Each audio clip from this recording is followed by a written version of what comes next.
आज की कहानी। भ्रम। एक बार रात के समय एक शेर जंगल से एक गांव में आ गया।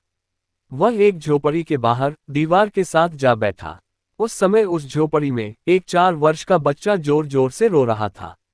उसकी माँ उसे चुप कराने का प्रयास कर रही थी। माँ ने बच्चे से कहा, बेटा चुप हो जा, नहीं तो शेर आ जाएगा। पर बच्चा चुप नहीं हुआ। उस बाहर बैठे शेर ने सोचा कि ये बच्चा बड़ा ढीठ है, जो मुझसे भी नहीं डरता। फिर माँ ने कहा, बेटा चुप हो जा, मैं किशमिश लाती हूँ। बच्चा तुरंत चुप हो गया। उस शेर ने विचार किया कि लगता है ये किशमिश कोई मुझसे भी खतरनाक जीव है। यह विचार कर शेर भय से कांपने लगा।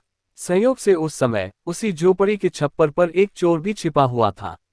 शेर के कांपने से उसे लगा कि कोई आ गया। नीचे देखा तो उसे शेर दिख गया। शेर देखकर वह भी भय से कांपने लगा और हड़बड़ी में छप्पर से फिसलकर सीधा शेर के ऊपर ही आ गिरा। और मरता क्या न करता, वह चोर शेर की गर्दन के बाल कसके पकड़कर शेर से चिपक गया। शेर को लगा कि किशमिश आ गया और उस पर अटैक कर दिया। वह घबराकर तेजी से जंगल की ओर दौड़ने लगा। वह तो दैवयोग से इतने में उस चोर को सामने पेड़ की एक टहनी लटकती दिखाई दे गई। वह चोर उस टहनी को पकड़कर लटक गया और शेर जंगल में भाग गया।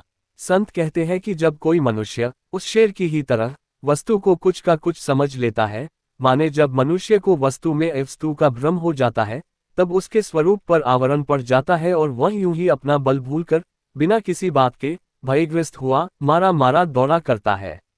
समझना यह है कि मिथ्या जगत को सत्य मान लेने से अपने आत्मस्वरूप पर अज्ञान का आवरण पड़ गया है और सर्वस्मर्थ शाश्वत मुक्त परमेश्वर का अंश अपने को असहाय मरणधर्मा और बंधनग्रस्त मानकर बार बार मृत्यु का ग्रास बन रहा है। मन का जाल हमेशा मनुष्य को भ्रमित करता रहता है। वह उसके हर निर्णय को प्रभावित करता है। क्या सही है और क्या गलत है, इसके लिए ज्ञान का होना जरूरी है। संसार एक भ्रम है, मिथ्या है। ज्ञान से इस भ्रम और मिथ्या को दूर किया जा सकता है। जरूरी नहीं कि जो हम देख रहे हो, सुन रहे हो, वह सत्य ही हो। संत कहते हैं, जीवन को सरल और सहज बनाना है तो सबसे पहले ज्ञान से इन भ्रम को करे दूर। सदैव प्रसन्न रहिए। जो प्राप्त है वही पर्याप्त है।